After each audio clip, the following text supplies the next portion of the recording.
Welcome to Writer Pants on Fire, where authors talk about things that never happened to people who don't exist.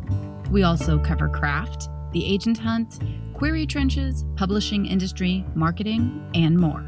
I'm your host, Mindy McGinnis. You can check out my books and social media at mindymcginnis.com, and make sure to visit the Writer Pants on Fire blog for additional interviews, query critiques, and more at writerpantsonfire.com. And don't forget to check out the Writer Pants on Fire Facebook page. Give me feedback, suggest topics you'd like to hear discussed, and let me know if there's someone you would love to see as a guest. Today's guest is Shayne Leighton, Editor-in-Chief of Parliament House Press, an indie press specializing in science fiction and fantasy. Join us for a conversation about the benefits of working with an indie press, the occasional disparagement of genre writers and their fiction, as well as the effects of COVID, the pandemic, and the new normal have affected both the traditional and the indie publishing industry. Midway through the episode, enjoy a conversation with our sponsor, iAlly, a new app specifically designed for family caregivers. Capable Monsters is a new book of poetry by Marlon M. Jenkins that uses the Pokédex to explore Blackness, queerness, and coming of age in America. With the narrative richness of the world of Pokemon as a backdrop, Capable Monsters charts what it means when we're made to feel like monsters and how we fit into our world. You can get Capable Monsters now from bullcitypress.com. And listeners of this show can save $5 on any book order by entering the coupon code FIRE. You'll save on poetry, fiction, and nonfiction, including titles like Equilibrium by Tiana Clark, The Temple by Michael Bezet, and There Will Be No More Good Nights Without Good Nights by Laura Vandenberg. That's $5 off any book order at bullcitypress.com with coupon code FIRE. Capable Monsters by Marlon M. Jenkins. Have you ever loved anything you were not afraid of? We are here with Shayne Leighton, who is the editor-in-chief of Parliament House, a fairly new publisher located in Florida that deals specifically with science fiction and fantasy. So we're going to talk a little bit about Parliament House specifically here in the beginning of the episode. And then later on, we're going to talk about publishing in general. But why don't we start with you telling us a little bit more about Parliament House, what it is, what it's all about. Parliament House came about, it is the brainchild of myself and my good friend Chantal Gadori. We put our heads together about 4 years ago, and specifically we were having a conversation about the current marketplace and especially what is missing within the independent publishing community. You know, I find that publishing in general very steeped in mystery. A lot of authors don't have a good grasp on, I guess, the ins and outs sometimes and some of the gatekeeping. And I think while some of that is necessary, I think that there could be a little bit more communication and accessibility. So we were just having that conversation. And I was a hybrid author. I was traditionally published and also independently published. So we were having a conversation, and our first love in literature is, of course, fantasy and science fiction. I said, well, what if we started a publishing company? You know, it's just kind of like a crazy idea, like a cockamamie thing. Like, what if we did this? Because I think between the two of us, we have some really great knowledge. I think if we find people to join our team who are smarter than us and surround ourselves with people who are smarter and better than us, I think that we could, do something really great. One of my personal heroes in just pop culture in general is Guillermo del Toro. His whole stance is, being at home with the monsters and being accepting of all different types of personalities, people, creatures, what have you, however you identify. He has made a home for like the wonderfully weird. And that's what I personally wanted to do for publishing. That's how the Parliament House was kind of born, was just the way any other good novel is born, which is you ask a what if question. What if this were possible? Mhm. Or what if this was a real thing? And then we made it into a real thing. And now 4 years later, it's growing. There have been some growing pains, of course, but it's doing doing really well. We hope to continue doing well, and we're really excited about the future. There definitely needs to be more transparency in publishing. It's interesting to me. I've been traditionally published since 2013. There are things I don't know.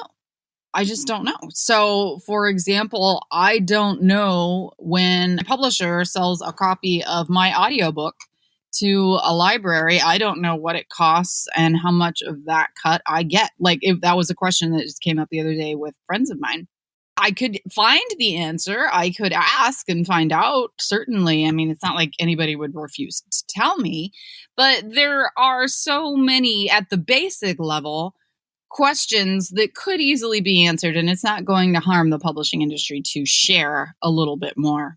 Absolutely. It's people that are outside of the industry, they'll ask, how is the new book doing? And I'm like, yeah, I don't know, and they're completely shocked by that.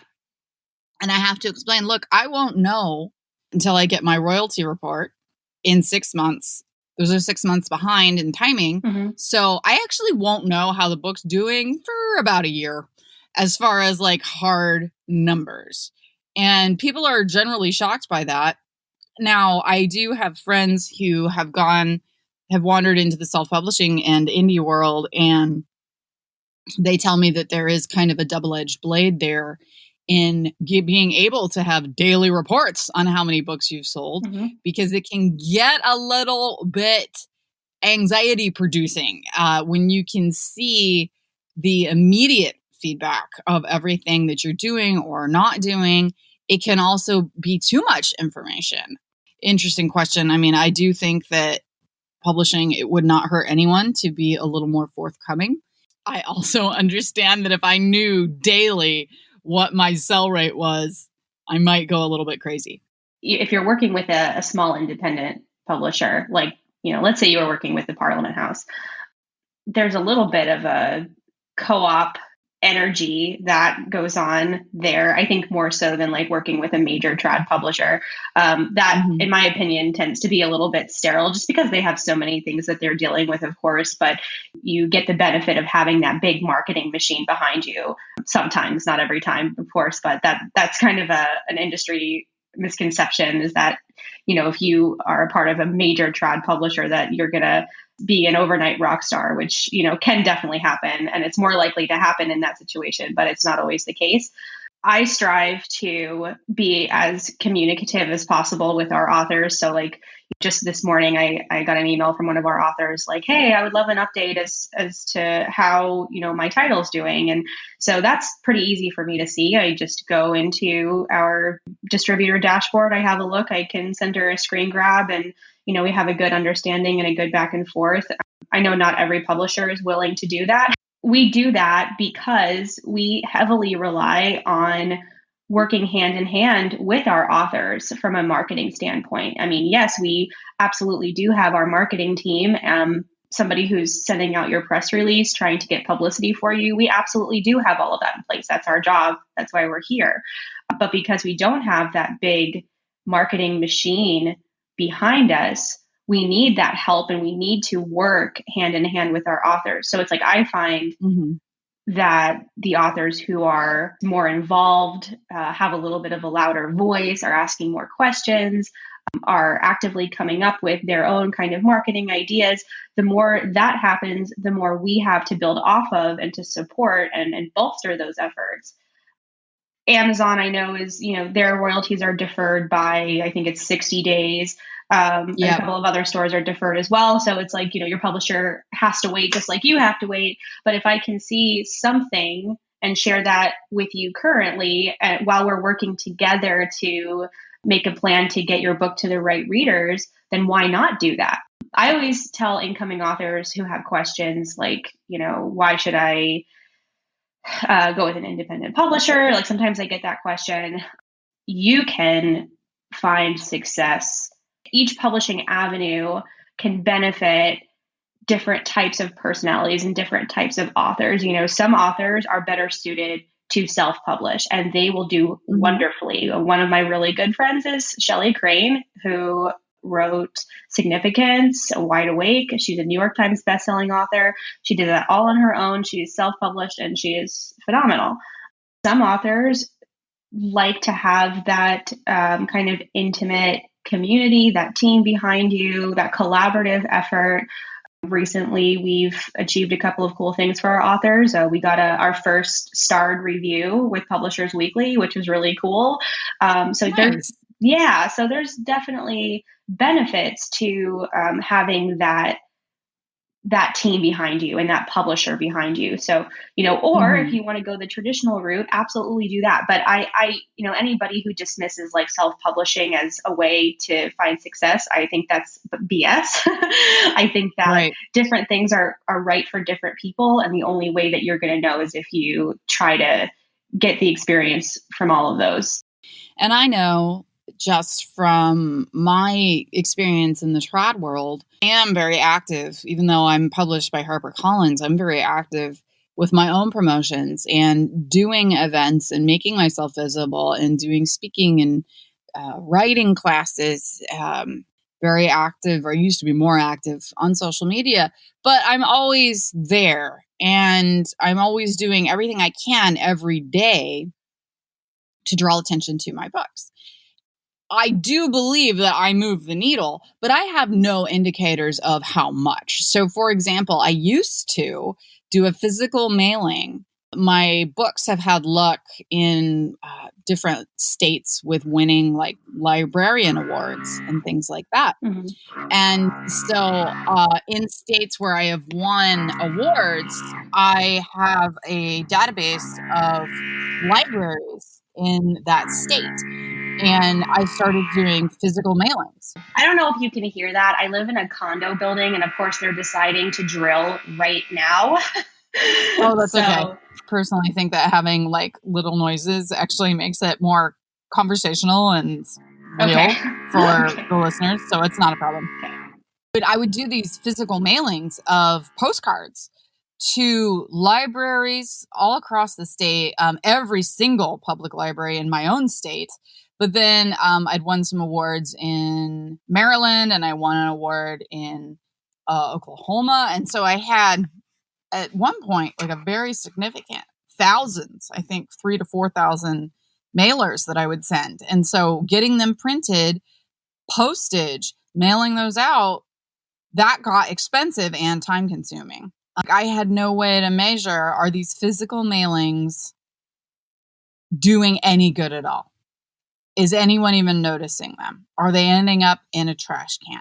Like, I have no idea because I don't have immediate feedback on sales. I can't see that boost because a lot of the people that I'm mailing to are school and library people. And so, those sales are going through probably Ingram. And so I don't have access to that data. Now, for my newest release, which was this March, I never actually did a physical mailing because I spoke with my editor and he was like, I can't say whether or not it's even putting a bump in there. Because I said to him, I was like, maybe you could get me, like, I'll tell you when I send him and you can tell me if there's a bump. And he was basically like, I don't even know if we can get that information kind of thing. Well, maybe it's just not worth it. And then this, of course, March was when my new book came out and the entire nation was in flux. So I just didn't do the mailing. It's difficult when you have things that you do that you really put a lot of effort into and you simply don't know if they're working. And I think having access to numbers through an indie publisher like that, so if one of your authors did something like that, if they were mailing out 3,000 to 4,000 postcards, you would know if it was having an effect, I would assume. Oh, yeah, absolutely. I think I could see that right away, but I think their efforts, if they were to mail out postcards, it would be a little bit of a different situation. I mean, they might mail it to like industry professionals, like you said, librarians and things like that. But I think for them, their efforts would be geared more directly to the reader as opposed to like Right. an industry person. And that's a major difference in trad pub versus indie versus self. We're down here trying to talk directly to the reader, whereas with your experience, it's more of a business to business kind of a thing. But yeah, if they were to do something like similar to that, then of course, firstly, I mean, they can see their Amazon rankings fluctuate. I mean, so many of my authors revolve their day around their Amazon rankings, like Yes. watch it like the stocks, Yes. and try to measure it that way. But yeah, it's for us, it's pretty instantaneous, or it had been pretty instantaneous. We had been working with more of an independent distribution service in the past that anybody can really access. Our digital catalog was picked up by IPG. So we are headed in the direction of becoming more of a mid-level publisher, which is my personal goal. Things will change. I don't know how things are going to change yet. That remains to be seen, but it's definitely been a very cool experience so far. I've learned a lot, so we'll see what happens. Nice. Very cool. So the next thing I want to talk to you about deals more with genre, because I have a lot of friends in the industry, or specifically genre writers. Now, I am a YA author, and I can tell you as someone that writes for teens that writing for children and teens is often looked down upon by people that write for adults, and even readership. I've had readers, people that aren't in the industry, ask me, so when are you going to write a real book? You know, this book is pretty real. If I hit you with it, it'll hurt. It can be really frustrating. And I know that genre authors, their craft tends to be looked down upon a little bit more, simply because of being genre, of writing sci-fi, of writing fantasy. And I have many friends that are genre authors, highly frustrated with that. And I understand completely. I know that readers can be segregated in that if you're a sci-fi reader, you just read sci-fi. Fantasy readers just read fantasy. And I think that may be part of it, is that you see occasionally those pockets of readers that only read the one thing and they don't wander outside of that genre. I was just curious about your take on that, about the perception of genre, any genre, writing being less than. I haven't come up against anything personally like that yet. I don't think we have been in the environment that would lend itself to that kind of criticism yet. Mm-hmm. But I have heard similar things from colleagues and friends that, you know, are working with the larger trad, or like, you know, in kind of different circles. So I have heard that in the past. It's super unfortunate. I agree. Every book is a real book. I mean, every author pours their blood, sweat, and tears into their story. So what determines a real book exactly when you're, you know, laboring over your words? Like, for instance, obviously I know J.K. Rowling is in a bunch of hot water right now, but but I do want to bring up Harry Potter just as a book, you know, regardless of her. That's a fantasy, obviously, and it's written for children, grew into an adult series as the readers grew up, which I think was done very well. That's a story that has transcended demographic. If an author can write something, if you can transcend demographics, and if you can reach your readers so thoroughly, and if your book means so much to people the way that did, then that's a real book. I'm going to be 30 next month. I still read YA. I love YA. And if you can kind of blur the lines between what is YA, or there's that whole argument about new adult too. Like, is new adult a thing? Is that a genre? My argument is that it absolutely is. I know a lot of the major publishers have yet to accept it, but you can't deny the fact that it is a category right now on Amazon, particularly in romance, but hopefully that will change. And it sells like crazy. I mean, you can't deny those sales numbers. I think it's all valid. I think that the industry needs to be much more accepting. Well, and I think readers in general need to be much more accepting. I freely admit to being at one time what my sister called a lit bitch. And Harry Potter is what broke me out of that. I was in college and I was an English major. And so, you know, I wasn't necessarily just reading the classics, but, I was reading Dom DeLillo and I was reading really heavy stuff. But I was not reading, I would not categorize genre as something I looked down on. But popular fiction, I was just like, no, I'm not going to read that. So the one thing that I admit to having almost a complete fetishization of was the Outlander books. And I love telling people that I was reading Outlander in the 90s. So screw you, everybody that got here 20 years later. But I freaking love the Outlander books. And the thing about Outlander is that they're amazingly well written. She is an amazing writer. Everything about them really is truly next level craft. But when you try to pitch it to people, just as a reader, and this was 20 years ago, I'd be like, okay, I have a book recommendation for you. It's amazing. I need you to read it. And they'd be like, what is it about? And I'm like, okay, you have to ignore the first sentence and just work with me. Time travel romance. And they're just like, okay, right? Right. And I'm like, no, it's really good. You need to read it. So my sister would really blow me off about Outlander. And I would really blow her off about Game of Thrones and Harry Potter. And finally she was like, you know what? You read Harry Potter or Game of Thrones and I'll read Outlander. It was over a summer, spending time at the pool. And I was like, okay, all right.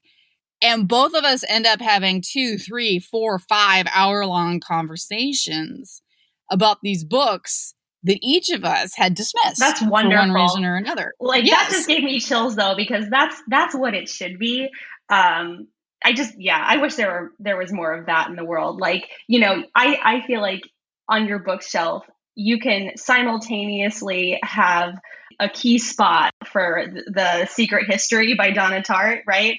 You could read that. And then right next to it, you can have the Harry Potter series, right? Because it's Of course you can. Why not? Of course you can. Nobody, and you don't have to hide Harry Potter when people come over. It's okay. I was in my early 20s, and so I just really thought I was super smart. And, ended up just really enjoying Harry Potter and being someone that didn't even pick them up until the 4th book came out. And then on July 7th of 2007, standing by my mailbox, waiting for my book, Exactly. waiting for the 7th book. I'm really glad that I had the experience. I have friends that have wandered into the self-publish and the indie industry. And, they would tell you, what I write is fluff. It's paying their house payment every month. Mm-hmm. So whatever, Mm-hmm. I wish readers would give the independently published novel more of a chance because, yes, there's a lot of rough manuscripts that make it to the marketplace that probably shouldn't. But at the same time, there are a lot of gems in there too. And it just so happens. There are. Yeah. So just in the same way as maybe, somebody not wanting to pick up a YA fantasy book or whatever because their tastes are more refined or sophisticated, like you had mentioned. Same thing goes for the book that is not majorly published or majorly distributed. So I really urge people to be more adventurous about what they're reading. I hope one day readers become a little bit more adventurous. I agree. I used to work in a high school library. I worked in there for 14 years. And one of the things that we would do was we called it blind book date. And we would wrap books in paper bags from the store, cover them up, cover the cover. And then we would write on the outside, boy finds out secret past and must face down a huge enemy or, something like that. We would put a really vague description or put, a love story about an assassin, or something like that. Right. So that the readers wouldn't know what the genre was and they couldn't see the cover. They couldn't have that preconceived notion. We would just be like, this is what the book is about. And we would have so many kids that would pick up a book that otherwise they would have never have picked up, wander into a genre they may have never read because of that. Join us now for a quick conversation with our sponsor, iAlly, a new app designed for family caregivers. I'm here with Lucinda Koza, who is the creator of an app called iAlly, which is a holistic support app for family caregivers. So, Lucinda, why don't you tell us a little bit about what the app does, what its purpose is, and how you came to create it?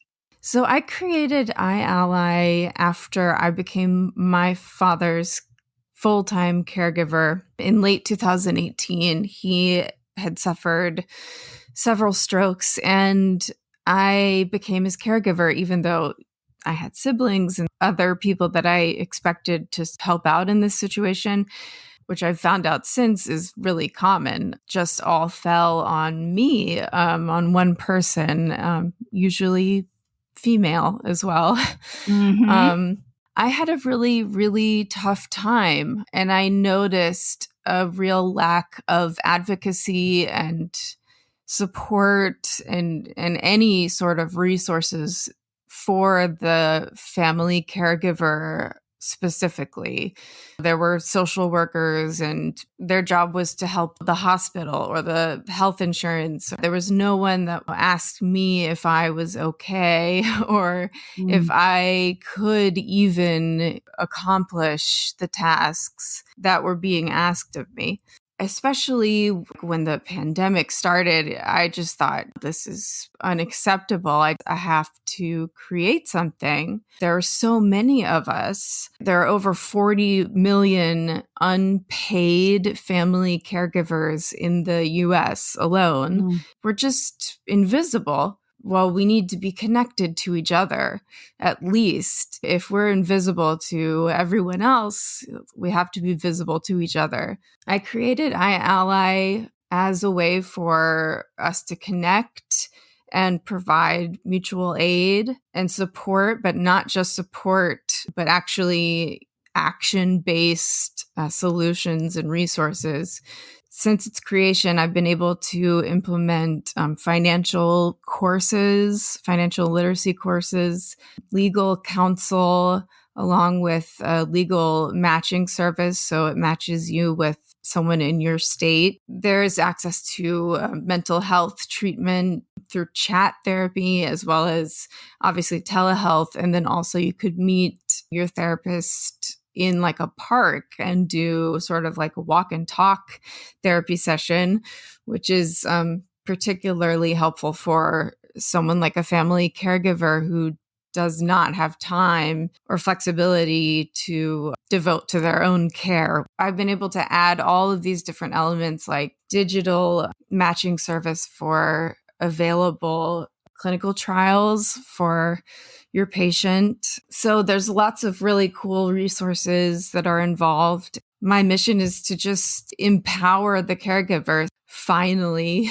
And I feel like we should be treated that way by all of these companies that are vying for our money and our attention and all of those things. It's so true. You were saying, especially females, it lands on our laps. I know that my ex, his mother lost one husband and had been remarried and nursed her second husband through a long series of health problems. And then he passed away.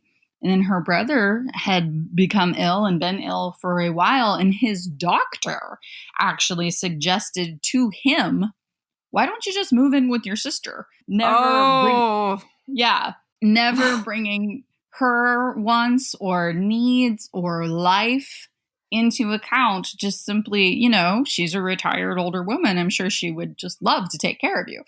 And I was very proud of her because she was just said, no, I have done this twice. It's time for me to go have my own life. And she herself was a breast cancer survivor who went through her own trials and was just like, no, I am not going to sacrifice myself yet again. And I was very proud of her for that. And also shocked at the suggestion from a perfect stranger that this woman's life become essentially a servant yet again to someone that was ill. And you're right. You're so right. And so many skills and so many emotional responses and so many things that are paid in the nursing and health sector that fall upon usually women who are not paid for this care. We are expected to be selfless in these situations, and that's a lot. Absolutely. Yes,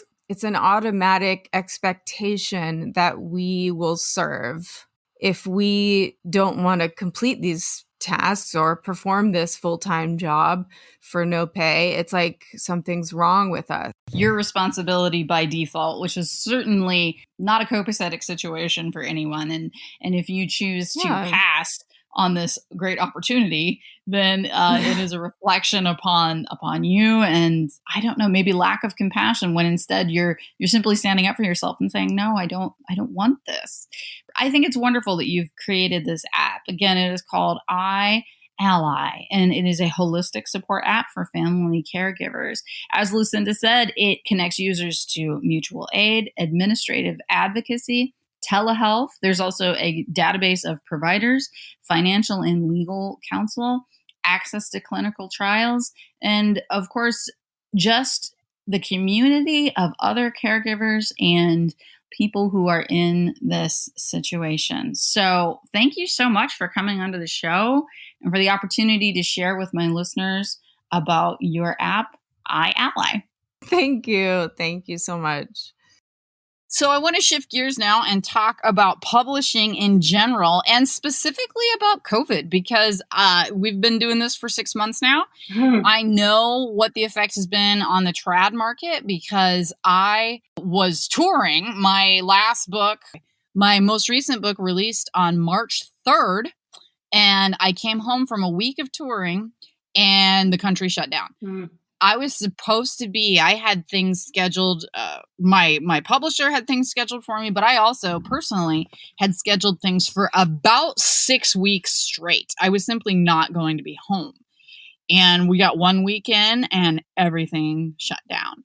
So I lost so many opportunities, literally thousands of people, when you bring it all together, that I would have been in front of, personally speaking about my book, putting it in their hands, putting it in front of them. I lost that ability. And that loss has continued now for 6 months. Obviously, we can talk about the fact that bookstores were closed for a long period of time. And that, has an immediate and very real effect on my sales. But I am a personable person. I can hand sell a book. I will have my schedule as packed as I can with library events, teaching, writing classes, doing school visits. And that was a major source of income for me as a speaker, but then also, of course, selling my books and having a bookseller there. All of that has been lost to me. I have a long enough tail, that being my 10th book, that my backlist is going to be okay. I'll push through this, but I know a lot of brand new writers who, like right out of the gate, a trap door opened up underneath them. So I would just love to hear about COVID from the other side of the desk. Talk to me about COVID and the epidemic from a publisher standpoint. Absolutely. Because I have a completely different perspective. But I will say that a good friend of mine who was actually published through us, but then recently kind of rebranded herself as a thriller writer and then was published through Pegasus, she had a similar experience. She was supposed to go on tour. It's her first novel as a major trad author. And so she had all of these expectations. And of course, that didn't come to fruition this year. And so we were just talking about that too. And I'm sorry to hear that happened to you, by the way. I mean, it's amazing that that's your 10th book, but I know that that doesn't diminish the excitement and what you hope to surround your release. So I'm very sorry. I hope somehow in 2021, when we are coming back from all of this, fingers crossed that happens. But anyway, so from my perspective, in a weird way, in some way, it's been beneficial because it has caused everybody, especially back in like March and April, to slow down when everybody was in their houses, recentering their lives around family and simpler things simply because they couldn't go and do anything else. Mm-hmm. There were a lot more people who were reading and reading voraciously, and being locked in their houses, I think, prompted them to become more adventurous. So like we rely a lot on our Instagram presence, and a lot of people were kind of perusing social media, locked in their houses, and they would see, maybe a post about one of our books coming out, and oh, this looks interesting. Let me download this because now, I have time to read in the evenings.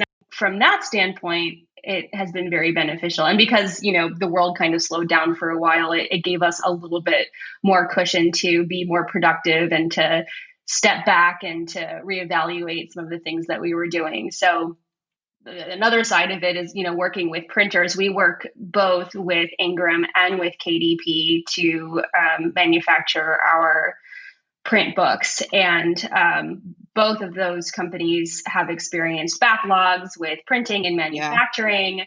Yeah. That has slowed the process down to get books to our authors because they're still trying to do giveaways online and do virtual signings and things like that. I mean, it's definitely forced people to be more inventive about how they go about doing things.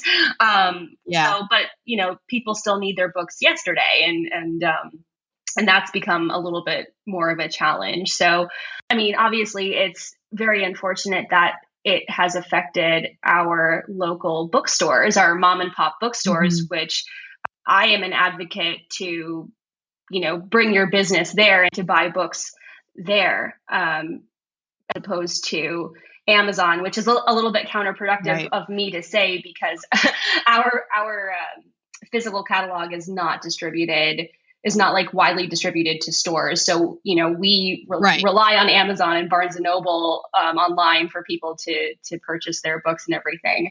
These mom and pop bookstores are a cornerstone to this industry. I mean, they're integrally need to be there. It's kind of an argument I have with myself in my own head, but I hope that a lot of these stores can survive. I know personally, like my favorite bookstore that I used to frequent did have to close down, unfortunately. Yeah. The pandemic has done good things for Amazon and Barnes and Noble online and like the big conglomerates because people couldn't go to these mom and pop bookstores. At the same time, it's been really hurtful to the other side of the industry. So it's interesting. Yeah. It's hard. I know, believe me. And that's something that, every author I know, we have a love-hate relationship with Amazon. Yeah. We love them because they move, 40 to 50 to 60, even higher percentage of our books for us. We hate them because they are murdering all those mom and pop stores that we love. And also, they sell our books at a discount. I seriously have a moral struggle with it pretty much every day. Yeah. Because it's like I live in the middle of nowhere. I live in Ohio. I live very rurally. People are lovely. And whenever I do an event or something, people want to thank me or they want to give me a little gift and they give me Starbucks gift cards. Oh. And that's super cool. And the nearest Starbucks is half an hour from me.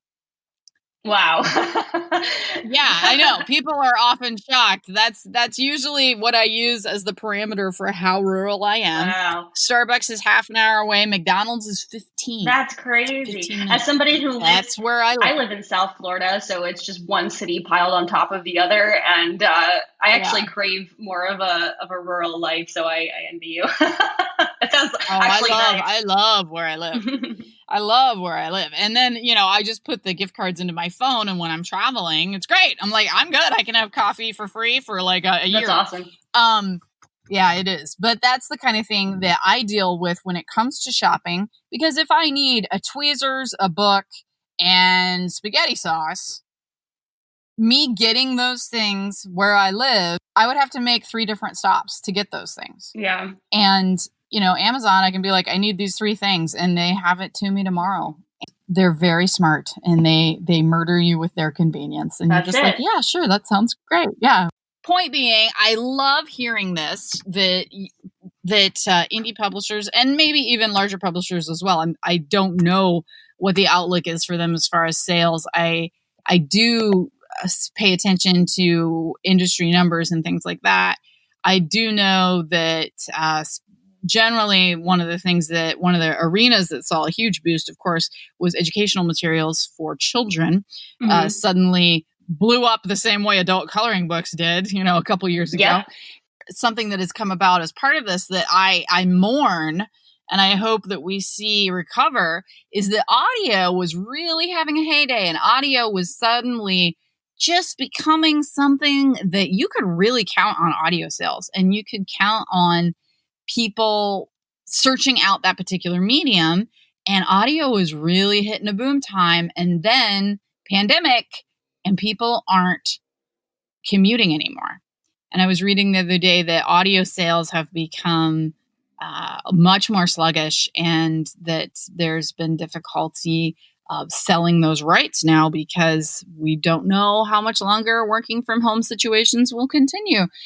Moving and working and shaking in an industry that is entirely based mostly on creating alternate realities and things that have never happened to people that don't exist, which is my tagline for the show. But the real world has a very real and prominent effect on us every day. Absolutely. I can attest to what you were saying. We saw a couple of really great months in terms of audio sales. And then recently I saw those kind of plummet a little bit, which is unfortunate. I love, audio is my preferred way of reading, actually. I think it's just a completely different experience. I think it's so much more immersive.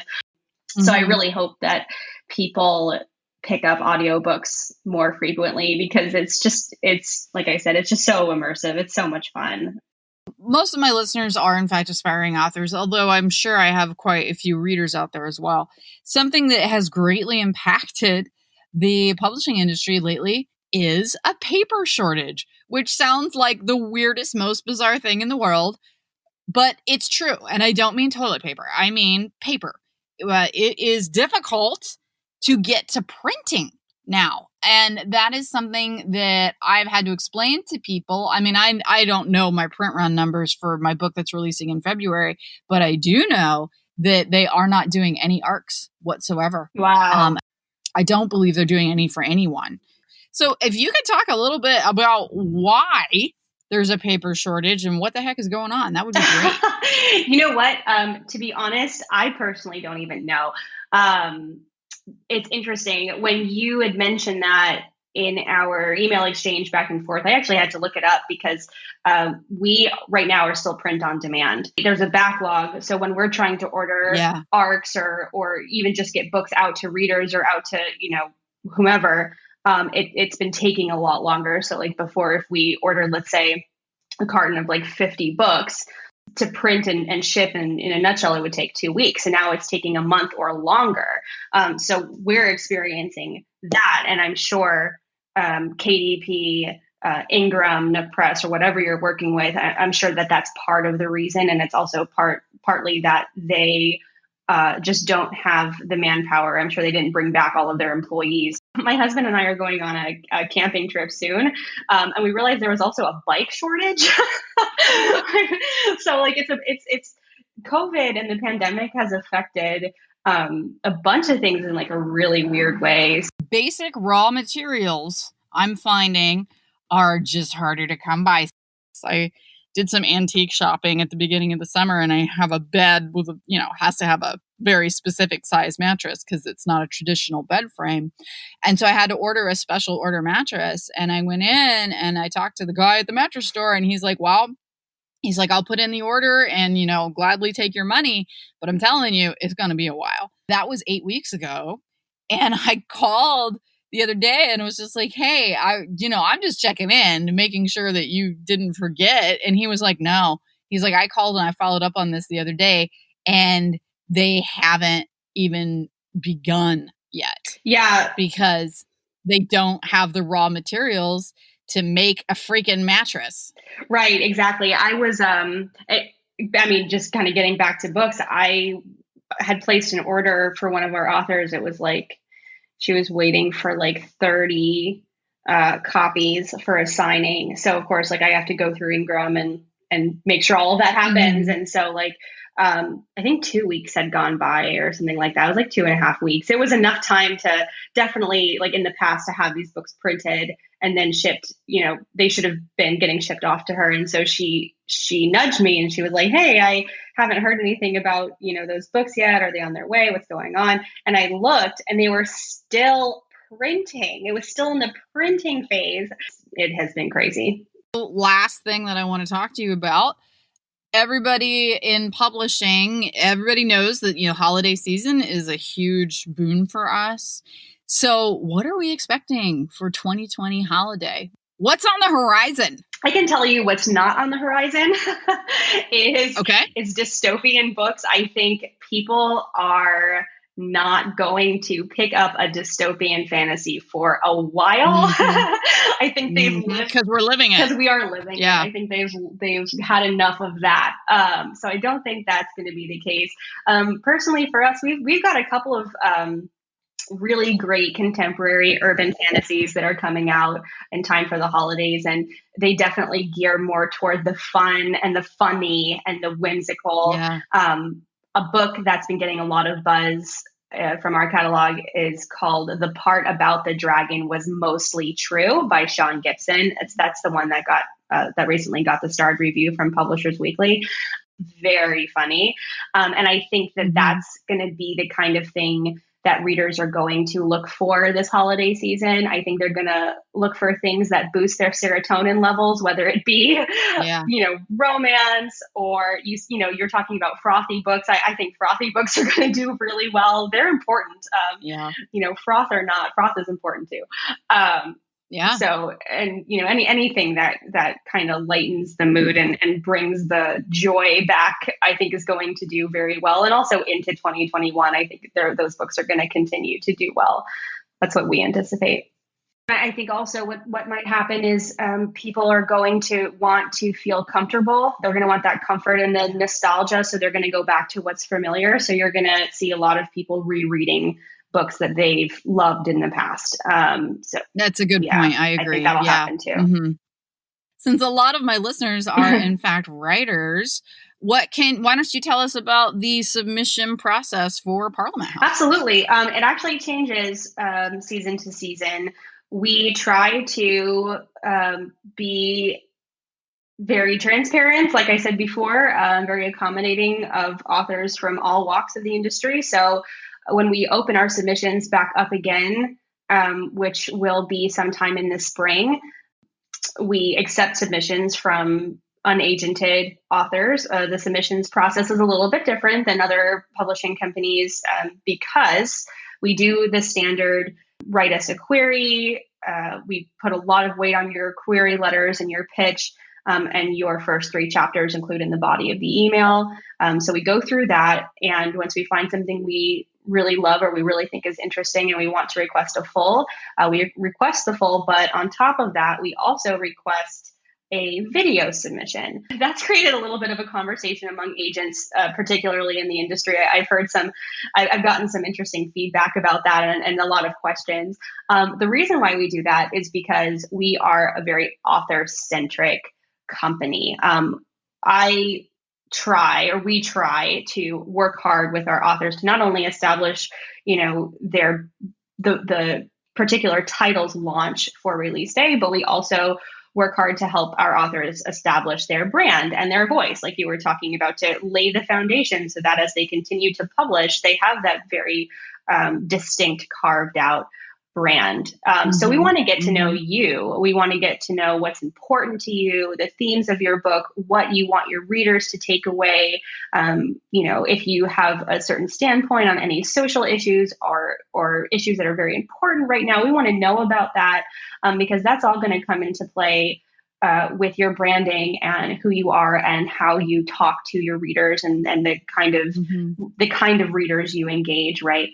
So we do that. And then we also utilize, should we accept the manuscript for publication, then we utilize that video when we make our acquisition announcement. So, yeah. So just like anything else, your acquisition announcement will go through to Publishers Marketplace and all that good stuff. And then, we'll do social posts on our various pages and I'll edit it together and I'll make it look super fun with music and things like that. And so readers get to know the author, because I think, readers buy books based on a couple of different things. Obviously, if the blurb is engaging and sounds interesting to them, if the cover is really beautiful, I mean, that's personally a reason for me. I'm very optics driven. So like if I see a beautiful cover, I want it. I don't care what it's about. I just want it on my shelf. So there's that. And then I think that readers also buy books because they buy the authors. If there's an author that they love, or has a particular message or a standpoint that they really get on with, then I think that helps to sell your book. So that's why we do that. Right now, our submissions is closed to anything that's unsolicited or unagented. So that's just because our queue is pretty full, and we're doing some things within the company. We're reevaluating our production queue, working on giving a lot more time and a lot more attention to the books that we take on, particularly like the marketing and the launches beforehand, really giving ourselves a broad window to focus on those titles as much as possible.